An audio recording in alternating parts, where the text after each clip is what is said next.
ମୋ ସହିତ ଆଜି ଅଛନ୍ତି ସାହିତ୍ୟକାର ସ୍ତମ୍ଭକାର ରାକେଶ ପଣ୍ଡା।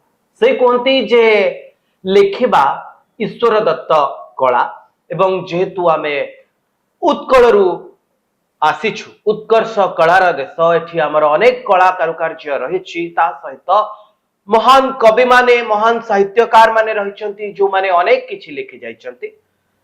ରାକେଶ ପଣ୍ଡା ମଧ୍ୟ ସେହି ସାହିତ୍ୟକାର ମାନଙ୍କ ଭିତରୁ ଅନ୍ୟତମ ଯିଏ ନିଜକୁ ଓଡ଼ିଶାର ସାହିତ୍ୟ ଜଗତରେ ପ୍ରତିଷ୍ଠିତ କରିବା ପାଇଁ ଅନେକ ଚେଷ୍ଟା କରୁଛନ୍ତି। ଯୁବ ସାହିତ୍ୟକ ଭାବେ ସେ ସମଗ୍ର ଓଡ଼ିଶାରେ ପ୍ରସିଦ୍ଧି ଲାଭ ମଧ୍ୟ କରିଛନ୍ତି। ହଜାରରୁ ଅଧିକ ଲେଖା ସେ ଲେଖିଛନ୍ତି, ପାଖାପାଖି 400 ଲେଖା ତାଙ୍କର ପବ୍ଲିଶ ହେଇଛି। ଆଜି ମୋ ସହିତ ନ୍ୟୁଜ ରୁମ ରେ ଅଛନ୍ତି ସ୍ତମ୍ଭକାର ରାକେଶ ପଣ୍ଡା। ମୁଁ ଆପଣଙ୍କର ଗୋଟେ इंटरव्यू देखुଥିଲି, ଆପଣ କହିଲେ ଯେ शेक्सपियर कहती बाकी जो फाइन आर्ट रो कला अछि, आपण थिएटर कथा कहतु, डांस कथा कहतु, बा पेंटिंग स्कल्पचर कथा कहतु, ये सब किछि शेक्सपियर को कहबार कथा होची, ये सब किछि सिखा जाय पारिबो, किंतु लेखिबार कला काहाकू सिखा जाय पारिबो नाही। ये जुक्तिटी जतबेले आपण रखुछंती गणमाध्यम रे केमती रखुछंती जे आमे जेतिकी जानिछु बा मु जेतिकी जानिछि, आजिकाली राइटिंग रो मध्ये वर्कशॉप होउछि जे जदि गोटे लोक को बा जणे को लेखिबार इच्छा थिबो, को पद्धति रे लेखा जिवो, केमती ऑब्जर्वेशन करा जिवो, से द्वारा संभव होउछि। मोर प्रथम क्वेश्चन आपन को जेतबेले आपण विलियम शेक्सपियर कर उदाहरण दोचंती, सेतबेले ए कथा को आपण केमती व्याख्या करिवे? देखो मुझे ओवरऑल कला को देखिबी, आर्ट को फाइन आर्ट को आर्ट को देखिबी, तो कलाटा ही होउछि जन्मगत गुण। समस्त माने जन्म से गुणटा नै के आस्तांती, बट लेखाटा टिके भिन्न तांको ठारो।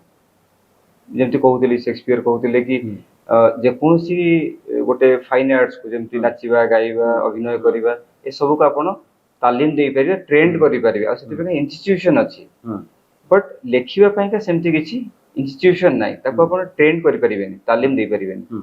आपण हो कहउछन कि कोटी वर्कशॉप होउछि, आजिकल किछि किछि इंस्टीट्यूशन माने प्रतिष्ठा हेलेनी, खास कर बेंगलोर, हैदराबाद, दिल्ली, मुंबई बेस रे, जो माने जहाँकर भितरे आपण जो कथा कहले ता सहित मध्ये मु एकमत जे जनक भितरे जदि लेखिबा पई स्पृहा नथिबो से लेखि परिबो नाही, किंतु जो मानक पाखरे लेखिबा पई स्पृहा अछि, किंतु से माने जानि पारु नाहंती जे केमिति लेखा जिवो। लेखा वर्कशॉप माध्यम रे से मानकु किछि किछि मात्रा रे सहाय्य करा जाउछि। आपण को गाइड होई परिबे, सब लेखाटा स्पॉन्टेनियसली आसीबो, नेचुरली आसीबो, बट स्पॉन्टेनियस वे रे सेटा आपनकर भावनाटा, अनुभवटा कन्वर्ट होबो इनटू वर्ड्स। तो सेटा सब लेखक होउछन जेठी जणे जणे अभिन्न अद्वितीय, से माने निजरो निजस्व शैली समस्तंकर अछि, आपण काहा को आसे तुलना करि परिबे नाही, कारण सेटा नेचुरली आसे। हां, आपणक भितर को सर केबे नेचुरली आसेला जे आपण चिंता कले जे नाही मो भितरु ए इच्छा आसुछि, बा आपणकर अंतरात्मा कहला जे नाही मते लेखिबा दरकार, मु लेखिबी? मु भाबी नथिले केबे मु लेखकटे हेबो, से पिला बळ हो केबे परिपक्व अवस्था रे मु भाबिनी जे मु लेखकटे हेबो। मु हो हेछि, अच्छा, ऑटोमेटिकली हेछि, स्पॉन्टेनियसली हेछि, बाय नेचर हेछि। केमती आपन जीवन रो प्रथम लेखाटी हो केमती हेले, भाबी भाबी कोनटे लिखि देले? देखंतु मु बाय नेचर बहुत सेंसिटिव, बहुत संवेदनशील। हां, छोट छोट कथा, छोट छोट घटना सेउडा आसी कि हृदय को छुए, आत्मा को छुए। आउ कार आखिर लुह देखि ताका संगे संपर्क नथिले मध्ये मो आखिर लुह आसे, आउ कार हस देखिले ओठरे, से हसर कारण मते जणा नथाय, किंतु मो ओठरे आपण अनुभव करि पारंती, सेति पय लिखि पारंती। मु तांका भीतर पसि जाय। को घटना आपण को एमती लागितला जे मु लेखिबी, आ आपण लेखिले प्रथम घटना जा हृदय को छुई जाइतला एवं आपण को लागिला नाही मते ई कथाटी लिखि देबा दरकार? प्रथमे मु कविता आरंभ करथिले, बहुत कम बयस, 15-16 वर्ष बयस। प्रथम कविता कोन? प्रकृति ऊपर ही लेखुथिली। तो प्रकृति रो जो विभिन्न सब रूप रंग अछि, सेगुडा मते आसी बहुत छुए। गोटे पहाड़ जगह, से गछ लता। कोन लिखिथिले आपण प्रथम कविता? प्रथम कविता तो मने नाही, रिसाइड करि परिबिनी, बट कहा ऊपर लिखिथिले? प्रकृति ऊपर ही लिखिथिली। कोन सब थिला ता भितरे? प्रकृति रे विभिन्न रूप रंग को नै कि प्रकृति रो रूप को वर्णना करिके लिखिथिली। आपण कटक रो टांगी रो आसंती नै? टांगी पाखरे अनेक पहाड़ अछि, पहाड़ केबे आपण को आकृष्ट करिछि? आपण केबे धाई जाइछन्ती पहाड़ पाखु? ଲାଗେ ଯେମିତି ଜନ୍ମ ଜନ୍ମର ସମ୍ପର୍କ ଅଛି ତା ସହ ପାହାଡ ପାହାଡ ସହିତ ବାଦଲ ସହିତ ଏଇ ଜନ୍ମ ଗଛ ଜନ୍ମର ସହିତ। ସମ୍ପର୍କକୁ ନେଇ ଆପଣ କଣ ଲେଖିଛନ୍ତି ଟିକେ ଶୁଣେଇବେ? ଶୁଣନ୍ତୁ ସେମିତି ଭାବିକି କିଛି ଲେଖିବେନି ଯେ ମୁଁ ଏଇଟା ଲେଖିବି ବୋଲି। ନାଇଁ କିଛି କଣ ସବୁ ଲେଖିଛନ୍ତି ପାହାଡକୁ ନେଇ ଆପଣ କଣ ବର୍ଣ୍ଣନା କରିଛନ୍ତି? ପାହାଡ ନୁହଁ, ପ୍ରକୃତିର ଗୋଟେ ଅଂଶ ହଉଛି ପାହାଡ, ପ୍ରକୃତିର ଗୋଟେ ଅଂଶ ହଉଛି ଆକାଶ, ପବନ, ଗଛ ଲତା, ଏସବୁ ପ୍ରକୃତିର ଗୋଟେ ଗୋଟେ ଅଂଶ। ତ ସେଇ ପ୍ରକୃତିକୁ ନେଇକି ପ୍ରକୃତିକୁ ଗୋଟେ କବିତାର ରୂପ ଦେଇକି ଲେଖିଛି। ଆର ପ୍ରଥମ କବିତା ଆମର ସେଇଟା ଥିଲା। ତାପରେ କିଛି ଯଦି ଆପଣଙ୍କ କବିତା ଭିତରୁ ଅଳ୍ପ କିଛି ଆମ ଦର୍ଶକଙ୍କ ପାଇଁ ବା କିଛି ନିଜର ଲେଖା ଭିତରୁ ଦୁଇ ଧାଡି ଆମ ଦର୍ଶକଙ୍କ ପାଇଁ ଆପଣ କହିପାରନ୍ତି ଏଇ ପ୍ରକୃତିକୁ ନେଇ, ଏଇ ପାହାଡକୁ ନେଇ, ଯେହେତୁ ଆପଣ ଟାଙ୍ଗିରୁ ଆସନ୍ତି, ଆପଣଙ୍କ ଘର ପାଖ ଦେଇ ଏକ ରାସ୍ତା କପିଳାସକୁ ମଧ୍ୟ ଯାଇଛି ଏବଂ ସେ ରାସ୍ତାରେ ଯଦି ଆପଣ ଯିବେ ପାହାଡ ଏବଂ ଗଛ ଏବଂ ଯୋଉଭଳି ଭାବେ ପ୍ରାକୃତିକ ପରିବେଶ ରହିଛି, ମତେ ଲାଗୁଛି ତାହା ଅନେକ ଲୋକଙ୍କୁ ଆକୃଷ୍ଟ କରିବ ବୋଧେ। ସେଇଥିପାଇଁ ସନ୍ଥ କବି ଭୀମ ଭୋଇ ମଧ୍ୟ ସେଇଭଳି ଜାଗାକୁ ଏକ ବାଛିଛନ୍ତି, ସେଇ ପାଖ ଏରିଆକୁ, କଟକ ଢେଙ୍କାନାଳ ଭଳି ଏରିଆକୁ ଆପଣ ମଧ୍ୟ ସେଇ ମାଟିରୁ ଆସୁଛନ୍ତି। ମୁଁ ଚାହିଁବି କିଛି କହିବେ ଆମ ଦର୍ଶକଙ୍କ ପାଇଁ କୋଉ ବାବଦରେ? ଏଇ ପ୍ରକୃତି ବିଷୟରେ ଯାହା ଲେଖିଛନ୍ତି। ପ୍ରକୃତି ବିଷୟରେ ସେମିତି କିଛି ମାନେ ମନେ ନାହିଁ ମୋର, ବଟ୍ ଗୋଟେ ଖାଲି ଦୁଇ ଧାଡି କହୁଛି। ମୁଁ ମୁକ୍ତ ଆକାଶର ଏକ ପକ୍ଷୀ, ମୁଁ ମୁକ୍ତ ଆକାଶର ଏକ ପକ୍ଷୀ, ଉଡି ଉଡି ଗାଇ ବୁଲିବି ଶାନ୍ତି ମୈତ୍ରୀ ପ୍ରୀତି, ସବୁରି ମନରେ ଜଗେଇବି ସ୍ନେହ ପ୍ରେମର ଜ୍ୟୋତି। ମୁଁ ଏଠି ରହେ କି ନ ରହେ ରହିଯିବ ମୋ ସ୍ମୃତି। ମୁଁ ମୁକ୍ତ ଆକାଶର ଏକ ପକ୍ଷୀ, ମୁଁ ମୁକ୍ତ ଆକାଶର ଏକ ପକ୍ଷୀ। ଆପଣ ମୁକ୍ତ ଆକାଶର ଏକ ପକ୍ଷୀ, ଆପଣ ରହିବେ ନ ରହିବେ କିନ୍ତୁ ଆପଣଙ୍କ ମନ ଭିତରେ ଅନେକ ସ୍ମୃତି ରହିଯିବ। ମୁଁ ଯାହା କରିବି ଏଠି ସେଇଟା ଗୋଟେ ସ୍ମୃତି ଛାଡି ଦେଇକି ମୁଁ ଏଠି ରହେ କି ନ ରହେ। ସାମାଜିକ ଘଟଣାବଳୀ ଆପଣଙ୍କୁ ପ୍ରଭାବିତ କରେ? ୟେସ୍, ଧୀରେ ଧୀରେ ବଡ ହେଲି ଆଉ ଅନୁଭବ ଗୁଡା ବଢିବାକୁ ଲାଗିଲା, ଜୀବନ ଅନୁଭୂତି ବଢିଲା, ପରିପକ୍ୱତା ଆସିଲା ଭାବନାରେ, ଚିନ୍ତାଧାରାରେ। ସେତେବେଳେ ସମାଜର ବିଭିନ୍ନ ଘଟଣାବଳୀ ଗୁଡାକ ମତେ ଆକୃଷ୍ଟ କଲା, ସମସ୍ୟା ଗୁଡା ମତେ ଆକୃଷ୍ଟ କଲା। ତ ତାକୁ ଧୀରେ ଧୀରେ ଗଳ୍ପ ମାଧ୍ୟମରେ ମୁଁ ପ୍ରତିପାଦିତ କରିବାକୁ ଲାଗିଲି। ଛୋଟ ଛୋଟ ଇସ୍ୟୁ ଗୁଡା ସବୁ, ମାନେ ପାରିବାରିକ ଇସ୍ୟୁ ହେଲା କି ସାମାଜିକ ସମସ୍ୟା ହେଲା। ତ ଗପ, ପ୍ରଥମେ ଗପ ହିଁ ଆରମ୍ଭ କରିଥିଲି, ବହୁତ ଗୋଟେ ଗପ ଲେଖିଛି। ତାପରେ ଦେଖିଲି ଯେ ଗପ ଗୁଡିକ ସବୁ ସମାଜ ଉପରେ, ସମାଜରେ ଯୋଉ ଘଟଣା ମାନେ ଘଟୁଛି, ଗୋଟେ କାହାଣୀ, ତା ଦେହରେ ଗୋଟେ ସନ୍ଦେଶ ଥିବ, ଗୋଟେ ସମାଜକୁ ସୁଧାରିଲା ଭଳିଆ। ତ ତାପରେ ଧୀରେ ଧୀରେ ଦେଖିଲି ଯେ ଲୋକମାନେ ଗପଟାକୁ ଟିକେ ଏଣ୍ଟରଟେନମେଣ୍ଟ ଆକାରରେ ନଉଛନ୍ତି, ମନୋରଞ୍ଜନ ହିସାବରେ ନଉଛନ୍ତି, ମନୋରଞ୍ଜନର ମାଧ୍ୟମ କରୁଛନ୍ତି।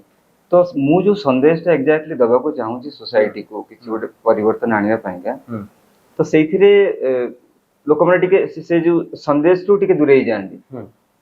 ତ ତାପରେ ଧୀରେ ଧୀରେ ଦେଖିଲି ଯେ ଲୋକମାନଙ୍କର ଫୋକସ ହଉଛି ଆର୍ଟିକଲ୍ସ, ନିବନ୍ଧ, ପ୍ରବନ୍ଧ, ଯୋଉଟା ଏଡିଟୋରିଆଲରେ ବାହାରୁଛି, ସେଇଟାକୁ ଲୋକମାନେ ଯାଇ ପଢୁଛନ୍ତି, ସେଇଟାକୁ ସିରିୟସଲି ନଉଛନ୍ତି, ଆଉ ଲାଗୁଛି କି ନାଇଁ ଏଇଟା ସୋସାଇଟିକି ଚେଞ୍ଜେସ୍ ଆଣିବା କଥା, ଆମ ଭିତରେ ପରିବର୍ତ୍ତନ ଆସିବା ଦରକାର। ସେମାନେ ବି ନିଜେ କଣ ଆପଣ କୋଉ ଘଟଣାକୁ ନେଇ ଆପଣଙ୍କର ଏଡିଟୋରିଆଲ ସବୁ ଲେଖିଛନ୍ତି? ଏଇ ଚଲା ବାଟରେ, ଜୀବନର ଏଇ ଚଲା ପଥରେ ଯାହା ଆଖି ଆଗରେ ପଡିଲା।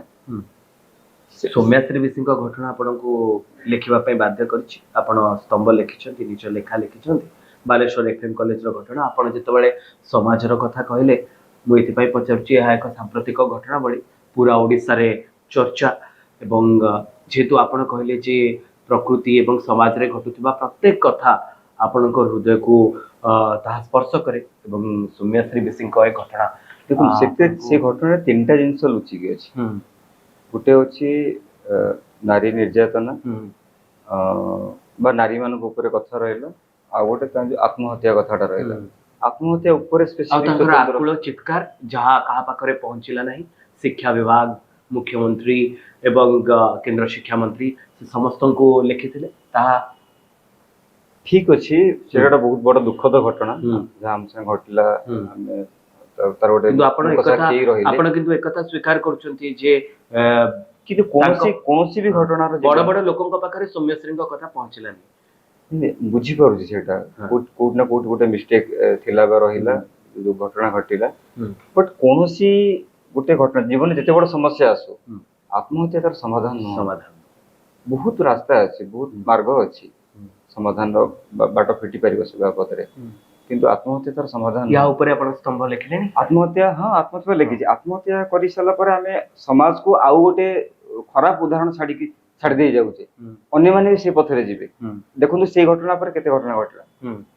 ଏହା ଆପଣଙ୍କ ମନକୁ ଆନ୍ଦୋଳିତ କରିଛି। ହଁ ଆପଣ ଆପଣ ତାପରେ କଣ ନିର୍ଯାତିତ ହେଲେ ବହୁତ ଆନ୍ଦୋଳିତ। ମୁଁ ତ ସେ ଯୋଉ ଘଟଣା ଦେଖିଲେ ମାନେ ଭୋ ଭୋ ହେଇ କାନ୍ଦି ପକାଏ। ଯୋଉ ତାଙ୍କ ଯୋଉ ଭିଡିଓ ଦେଖିଥିଲି ମୋ ମାନେ ମୁଁ ସମ୍ଭାଳି ପାରୁନଥିଲି। ଆପଣ କବିତା ମାଧ୍ୟମରେ ନିଜର ଭାବକୁ ବ୍ୟକ୍ତ କଲେ ନା ଲେଖା ମାଧ୍ୟମରେ ସମାଜରେ ପରିବର୍ତ୍ତନ ଆଣିବା ପାଇଁ ଚେଷ୍ଟା କଲେ? ଏ ଘଟଣା ଦେଖି ସାରିଲା ପରେ ମୁଁ ଅଲରେଡି ତା ପୂର୍ବରୁ ଆତ୍ମହତ୍ୟା ଉପରେ ଅନେକ କଥା ଲେଖିଛି। 2-3ଟା ଆର୍ଟିକଲ୍ସ ମୋର ବାହାରିଛି ଲିଡିଂ ଓଡିଆ ଡେଲିରେ। ଆଉ ସାମ୍ପ୍ରତିକ ଓଡିଶାର ନାରୀ ନିର୍ଯାତନା ଉପରେ ଲେଖିଛି। ମୁଁ ନାରୀ ନିର୍ଯାତନା ଉପରେ ଲେଖିଛି। ନାରୀ ମାନେ କେମିତି ସଶକ୍ତ କରାଯିବ ସେ ଉପରେ ବି 2-3ଟା ଆର୍ଟିକଲ ଲେଖିଛି। ମୋର ବଡ ବଡ ପେପରରେ ବି ବାହାରିଛି। ଗୋଟେ ଲେଖିଥିଲି ଦଶପୁତ୍ର ସମାକନ୍ୟା। ଦଶପୁତ୍ର ସମାକନ୍ୟା ତାର ଅର୍ଥ? ମୁଁ ମୋର ଗୋଟେ ସାଙ୍ଗ ଘରକୁ ଯାଇଥିଲି, ବନ୍ଧୁଙ୍କ ଘରକୁ। ତ ତାଙ୍କ ଘରୁ ଜଷ୍ଟ କିଛି ସମୟ ରହିଲା ପରେ ବାହାରିକି ଆସୁଛି, ଦେଖିଲି ଜଣେ ବୃଦ୍ଧ ଲୋକ 70ରୁ ଉର୍ଦ୍ଧ୍ୱ ବୟସ ହବ, ତାଙ୍କୁ ଗୋଟେ ଝିଅଟେ ଧରିକି ସିଢି ଚଢିକି ନେଇକି ତାଙ୍କ ଘରକୁ ଯାଉଛି। ତ ସିଏ ସେଠୁ ସାଙ୍ଗ ବନ୍ଧୁ ପଚାରିଲେ ତାଙ୍କୁ କି ମଉସାଙ୍କ ଦେହ କେମିତି ଅଛି? ସେ କହିଲେ ହଁ ଏବେ ଠିକ ଅଛି କହିକି ସେ ଚାଲିଗଲେ। ତାପରେ ମୁଁ ତାଙ୍କୁ ପଚାରିଲି ଇଏ କିଏ ବୋଲି? ସିଏ କହିଲେ କି ଇଏ ଆମ ପାଖ ପଡୋଶୀ ହେବେ, ଏ ମଉସାଙ୍କର 2 ପୁଅ ଆମେରିକାରେ ରୁହନ୍ତି। ଏ ଝିଅଟି ତାଙ୍କର ଏଇଠି ଓଡିଶାରେ ରହେ, ଭୁବନେଶ୍ୱରରେ ତାଙ୍କ ପାଖରେ ରହେ, ଅଲଗା ଗୋଟେ ଜାଗାରେ ସେ କାମ କରୁଛି। ତ ତା ସହିତ ଆଉ ନିଜର ବାହା ବି ହେଇଛି, ଶାଶୁଘର ବି ଅଛି। ଶାଶୁଘରକୁ ଦେଖି ନିଜର ବୃତ୍ତିକୁ ଦେଖି ତାର ବାପା ମାଙ୍କୁ ମଧ୍ୟ ଏଠି ସେ ଦେଖୁଛି। ତ ସେଇଠି ଆସିଲେ କଣ ନାରୀ ମାନେ ନାରୀ ଅବଳା ନୁହଁ, ଦୁର୍ବଳା ନୁହଁ, କେବେ ହେଇ ବି ପାରେ ନା।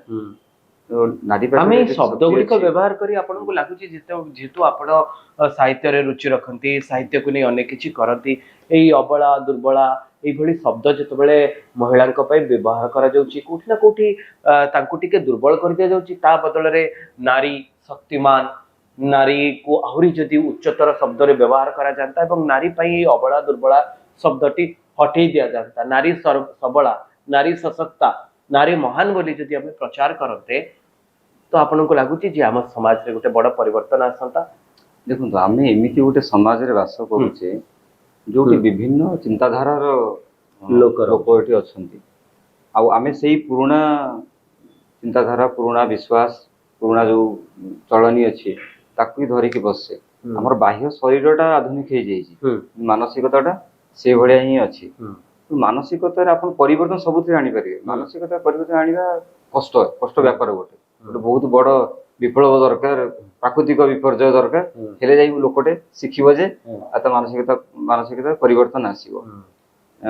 ତଥାପି ଆମେ ଚେଷ୍ଟା କରିବା ଲେଖା ମାଧ୍ୟମରେ କି ଅଲଗା କିଛି ବି ମାଧ୍ୟମ ସବୁ ଅଛି, ସେ ଆୱାରନେସ୍ ପ୍ରୋଗ୍ରାମ ସବୁ ଅଛି, ସେଇଥିରେ ଲୋକଙ୍କ ମନ ଭିତରେ ଗୋଟେ ସକାରାତ୍ମକ ଚିନ୍ତାଧାରା ଆଣିବା, ପୁରୁଣା ମାନସିକତାକୁ ବଦଳେଇବା, ବର୍ତ୍ତମାନ ପରିସ୍ଥିତିକୁ ନେଇକି କେମିତି ଚଳିବାକୁ ପଡିବ ଆମେ ସେଇ ହିସାବରେ ନିଜକୁ ପ୍ରସ୍ତୁତ କରିବା। ସମସାମୟିକ ଓଡିଆ ସାହିତ୍ୟରେ ଆପଣଙ୍କୁ କୋଉ କୋଉ ଲେଖକ ମାନେ ଭଲ ଲାଗନ୍ତି ବା କୋଉ କୋଉ ସାହିତ୍ୟକାର ଭଲ ଲାଗନ୍ତି? ମତେ ଫକୀରମୋହନ ସେନାପତିଙ୍କର ଲେଖା ବହୁତ ଭଲ ଲାଗେ।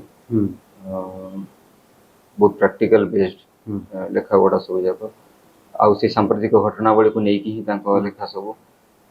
ଦ୍ୱିତୀୟରେ ସଚିଦାନନ୍ଦ ରାଉତରାୟ, ତାଙ୍କ ସାର୍ଙ୍କର ବି ବହୁତ ଗୋଟେ କବିତା ଆଉ କ୍ଷୁଦ୍ର ଗଳ୍ପ, ସେଗୁଡା ବି ବହୁତ ମନଛୁଆଁ ଆଉ ହୃଦୟ ଛୁଆଁ, ମର୍ମଯୁକ୍ତ।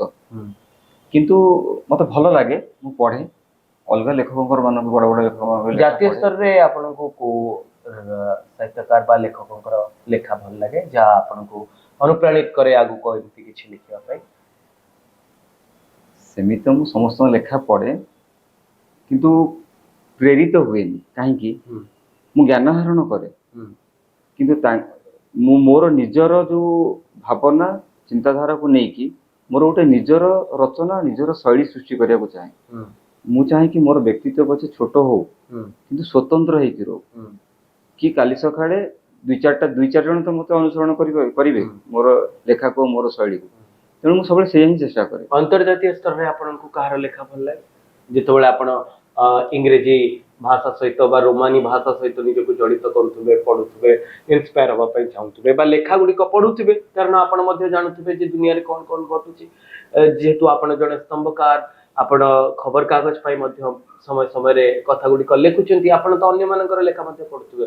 एथपाई जानिया पई चाहूची जे को भली लेखकंकर लेखा आपनको भारी पसंद से शेक्सपियर को लेखा गुड़ा भी मैं बहुत पढ़ी बट मु चेष्टा करे सब कि मोर मु मो भाषा रे पढ़िया पाएंगे आ जोड़ा अनुवाद होता है से गुड़ा भी चेष्टा करे पढ़िया शेक्सपियरकर ड्रामा गुडी का आपण पढछन बहुत कम पढ़ी कविता गुड़ा तथापि कोन भल लागे आपनको शेक्सपियरकर को ड्रामा बा को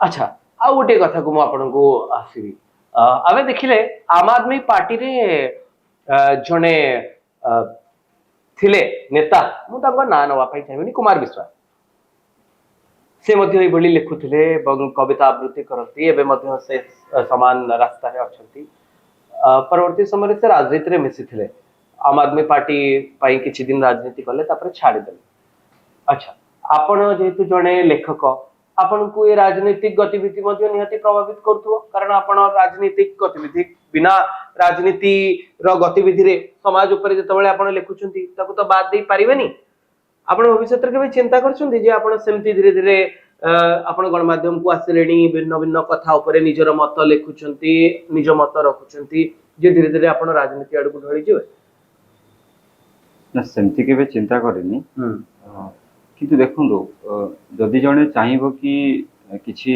समाज परिवर्तन प्रैक्टिकली आनिबा पई का लेखा माध्यम तो आम सचेतन करि परिबा किंतु एग्जीक्यूशन पार्ट आसी जीवो सेठी आपन क्षमता दरकार बिना क्षमता रे आपण से क्षमता पाया पई चाहते नहीं निर्वाचन लड़ी इम्प्लीमेंट करि परिबेनी ताको बर्तन से विषय किसी चिंता करनी भविष्य रे करि पारंती जदि केबे सेमती आगु सुयोग मिले तबे चिंता करिवि निश्चित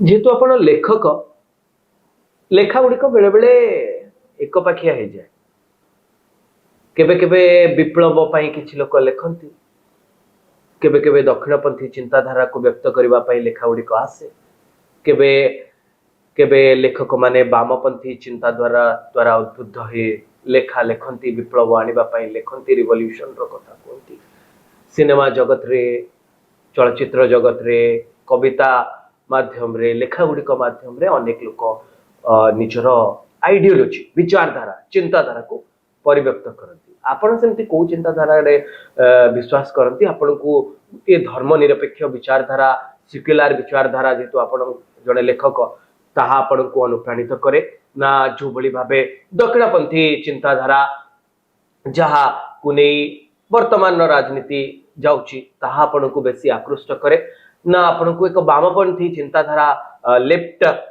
रो चिंताधारा बा कार्ल मार्क्स को लेखा किंबा अन्य कोनसी आपणकर वामपंथी अनेक लेखक रहिसंती समानकर विप्लवात्मक लेखा आपण को प्रभावित करे एवं आपण सेही ढंग रे लिखिबा पई चेष्टा करंती ये तीनोटी आइडियोलॉजी भितरु बा विचारधारा भितरु जने लेखक हिसाब रे आपण गुटी जदि बाछिबे ताले का को बाछिबे वामपंथी दक्षिणपंथी एवं धर्मनिरपेक्ष बा सेकुलर लेफ्ट राइट सेकुलर आउ कहार आखिर लुह को देखिकी जने कांदी कांदी पकाउथिबा लोकटा से अहिंसार मार्ग को बाछिबो तो आम मु हिंसार मार्ग को केबे जाई पारेनी सेटा बहुत कष्ट लागे नहीं कोनोसी मार्ग हिंसार मार्ग ही न आपण ए कहा को हिंसार मार्ग कहउछथि एते लोटी विचारधारा भितर मु अहिंसार पथ को ही बाछे आउ धर्मनिरपेक्षता को बाछे सेही पथ रे सबले जीवा को चेष्टा करे समस्त को नहीं कि बाट चलिए पे चेष्टा करे आपण को कांग्रेस रो आइडियोलॉजी भल लागे जेतु आपण धर्मनिरपेक्षतार कथा कहउछथि जातीय कांग्रेस धर्मनिरपेक्षतार कथा मध्य कहे सब दल धर्मनिरपेक्षता कथा कहउथि किंतु सेक्युलर आइडियोलॉजी को नै कांग्रेस टिके बेसी प्रचार प्रसार करे सेमती किछि मु केबे फील करे ना आपण को किंतु होटे एमिति होटे बडो देश जोटी की सब प्रकार धर्म रो लोक माने बसवास आपण कहबा कथा सारे जहां से अलग दल रो जते बेले एटी सरकार अछि बा चालुछि सेते कोन किछि आपण देखुछन किछि असुविधा रो अछि त किछि नहीं बाहर जेमती वेस्ट बेंगल कथा मु कहूछि वेस्ट बेंगल ले टिके सांप्रतिक दंगा बेसी देखा जाउछि जाको नै हम चर्चा करछि वेस्ट बेंगल में टीएमसी बनाम बीजेपी रहछि आपण जते बेले उत्तर प्रदेश जिबे सेठी जोगिंकर सरकार रहछि भारतीय जनता पार्टी रो सरकार रहछि ए किछि किछि जगह रे मंदिर मस्जिद को नै मध्य विवाद रहिछि आपण जते बेले धर्मनिरपेक्षतार कथा कहले मु दीटा अलग अलग सरकार कर उदाहरण देली बेंगल रे टीएमसी रहिछि हिंदू माने टिके प्रताड़ित अधिक होउछन्ते बोली खबर सामना को आसुछि एवं ଆପଣଙ୍କର उत्तर प्रदेश रे जोगींकर भारतीय जनता पार्टी रा सरकार रही सेठी टिके टिके सांप्रतिक स्थिति बिगड़ुची एवं मंदिर मस्जिद को नहीं विवाद रहउची हिंदू एवं मुसलमान का सांप्रतिक स्थिति बिगड़ी की थिला जोगी सरकार पूर्व। अच्छा जो माने धर्मनिरपेक्ष निजो कहूथिले जे सेमानक सरकार थिला जस्ट तार पूर्वरु सेती बेले सब बेले आपण न्यूज़ खोलिबे तो टीवी खोलिबे तो उत्तर प्रदेश रो किछ ना किछ गोटे घटना दंगा चलीथिबो जोगी सरकार से प्रति किछ ना समस्त भले रे खुशी रे अछंती। आ ए जो बुलडोजर रे घर भांगुची ता आपण को केबे प्रभावित करची आपण लिखि हिंदू रे भांगुची जे जे दोषी जे दोष कला से तार गोटे इंस्टेंट दउचंती ताको दंडटा दउची। या विषय रे आपण लिखिछंती जे बुलडोजर रा केमती जोगींकर बुलडोजर चलुची एवं मस्जिद मंदिर भांगुची मंदिर तो भांगुरी मैक्सिमम मस्जिद भांगुची नहीं मंदिर भी तो भांगुची सब जो जी आसिला सही फ्रेम रे पड़िला दंड विधान रो फ्रेम रे पड़ला से हिंदू हो मुस्लिम हो जा हो तो से तापर नउचन एक्शन नउचन ताको स्टाइल से शासन को किंतु जने लेखक हिसाब रे आपन को तो बाधुथबो जे तळे गोटे मंदिरटे भांगुथबो जे तळे यदि इलीगली हेजी तो भांगिबा कथा देखंतु आम देश आज काहे की पछेरा अलग देश काहे की आके हमर एटी नीति नियम तो अछि बट तार प्रॉपर इम्प्लीमेंटेशन नहीं आम भीतर भय नहीं आपण एटी कहा ऊपर किछ गोटे रेस्पोंसिबिलिटी फिक्स कर परिबेनी एटी किछ गोटे घटी गला एटी आंसरेबल केही नो ये ताकु दोष दउथो से ताकु दोष दउथो से ताकु दोष दउथो व्यवस्था रे टिके त्रुटि अछि बोली कहउछन। हां तो ओडिसा रे से त्रुटि को देखि पारंती आपण खाली खाली देश कथा पड़िनी गोटे मनुष्य भी तो साधारण जीवन निर्वाह करूची सबुतिर गोटे नीति नियम आदर्श रहबा दरकार आमे ताकु देखि चलीबा दरकार। ओके आपनकर परवर्ती लेखा गुडी को सब कोन कोन आसी अपन जाउची आपण भविष्यत रे को दिगो पर विशेष दृष्टि रखी लेखा गुडी को लिखिबे। देखो मु जेमति कहली सेमति किछि मु निर्दिष्ट करी रखन था जे यारी ऊपर लिखिबी ए जीवन चला बाटरे जहा आखि आगे पड़ला मु सेटा लिखिली मु ए जो आपण हाथी दुर्घटना हेतिला माने हाथी प्रसव करथि रेल लाइन ऊपर तो से ट्रेन अटकी थिला 2 घंटा 2.5 घंटा पर्यंत तो मु सेटा खबर रे पढिली आ ताकू नै किरी माने केमति जंगल नष्ट होउची परिवेश नष्ट होउची नुवा जंगल हम केमति सृष्टि करिबा जीवजंतु माने केमिति सुरक्षित रहबे तांको जागा रे हम जाको आसीबेनी आसीबा द्वारा केमिति प्राणी आउ मनुष्य भितर संघर्ष होउची सेमानकर जो जीवन निर्वाह बाधा प्राप्त होउची या पर गोटे लेखा लिखिथिले आ जस्ट 2 दिन तळे अक्षुण्ण रहू समस्तंकर स्वतंत्र अधिकार एमति कर गोटे लेखा लिखिथिले तो सेटा ए कुकुर मानक ऊपर आपण किछि लिखिलेनी लेखिनी किछि लिखिबा पई भाबुछन्ते आपण कोन कहउछन्ते जे जणे लेखक हिसाब रे सुप्रीम कोर्ट जो निर्देश देथिले जे रास्ता रे जो बुला कुकुर माने अछन्ते समानन को नै गोटे शेल्टर होम रे रखा जो आको आपण स्वागत करूछन्ते अनेक पशुप्रेमी कहउछन्ते नै नै यहा एक अत्याचार समस्तंकर आपण कहिले ना समस्तंकर स्वाधीनता अक्षुण्ण रहबा दरकार तो ई कुकुर माने तो बाहर बुलेवा कथा बुला कुकुर रास्ता कुकुर याकु नै चारि कांथ भितर रखि दिया जीवो एहा आपण को व्यथित करे ना याकु हमर स्वागत करे किछि गोटे निर्णय देथिबे निजर गोटे मतामत दे ता तो कोन कर निर्णय किंतु जणे लेखक हिसाब रे आपणकर मध्य स्वाधीन चिंता थिबो आपण स्वाधीन भाबे चिंता करथुबे आपण जते बेले मते कहिले जे मोर वर्तमान रो लेखाटी स्वतंत्रता को नै रहिछि जे समस्तंकर स्वाधीनता जा अछि ता केमति अक्षुण्ण रहइबो कुकुरटी रो मध्य स्वाधीनता अछि से रास्ता रे बुलिबो जो कुकुरटी दीर्घ 10 वर्ष धरि रास्ता रे बुलिछि ताकू नै जेल रे बंदी कर दबा जेतु हाथींकर प्रसव मध्य आपण को लिखिबा पई बाध्य करिछि एवं कुकुर रो ए जंत्रणा आपण को लिखिबा पई बाध्य करिवोनी कुकुर मानक विषय रे सबखे रे आपण लिखिबेनी ठीक अछि कुकुर से भी गृहपालित पशु भाबे हम जाउचे ग्राम भीतर सांगरे समान मिसिकी रहंती किंतु बेले बेले कोन हुए ना जते तांकर संख्याटा टिके बढ़ी जाए तो सेति बेले आमर जीवन भी प्रभावित हुए नकारात्मक भाव में आम मान को साधारण मनुष्य को तार जीवन में किसी गोटे क्षतिग्रस्त होउची बोली माननीय कोर्ट या पर गोटे निष्पत्ति देइछंती तो सेटा माने गोटे परिस्थिति को नै कि सेटा हेची ए कथाटा आ सेटा भ्यारी करियो बी सिचुएशन टू सिचुएशन सब जगह सेटा एप्लीकेबल नुह आपनकर आगामी पदक्षेप गुडी को सब कोन जे आपण जातीय स्तर रे पुरस्कार पे इच्छा प्रकाश करंती सेही दिगरे आगु को बढ़िबे अनेक लेखा लिखिबे देखो मु इच्छा अछि पुरस्कृत हवा पाई का कि सम्मानित हवा पाई का किंतु आपण को अनेक सम्मान मिली सारला जहा मिली छी सब एमती वॉलंटरीली मिली छी तो सेमती किछि मोर इच्छा नाही कि किछि लक्ष्य कि ऑब्जेक्टिव नाही जे मु पुरस्कृत हेबी कि कोड सम्मानित हेबी ଏଇ ଲେଖକୀୟ ଯୋଉ ଜୀବନ ଯାତ୍ରା ଭିତରେ ଏଇ ଯୋଉ ଛକ ଗୁଡା ପଡୁଛି ଗୋଟିଏ ଛକ ପରେ ଛକ ଆପଣ ଛକ, ହଁ। ପାରି ହଉଛନ୍ତି। ସେ ଅଟୋମେଟିକାଲି ପଡି ଭବିଷ୍ୟତରେ କଣ ସ୍ୱପ୍ନ ଦେଖିଛନ୍ତି? କିଛି ସ୍ୱପ୍ନ ସେମିତି ଦେଖିନି ଲେଖାକୁ ନେଇକି। ଆକ୍ଚୁଆଲି ଏଇଟା ଈଶ୍ୱରଙ୍କ ଆଶୀର୍ବାଦ ଯୋଗୁଁ ମୁଁ ଭାବେ ମୁଁ ଲେଖୁଛି। କିଏ ଗୋଟେ ଲେଖୁଛି, କିଏ ଗୋଟେ କହୁଛି, ଆଉ ମୋ ଦ୍ୱାରା ଲେଖା ହଉଛି ବୋଲି ମୁଁ ଭାବେ।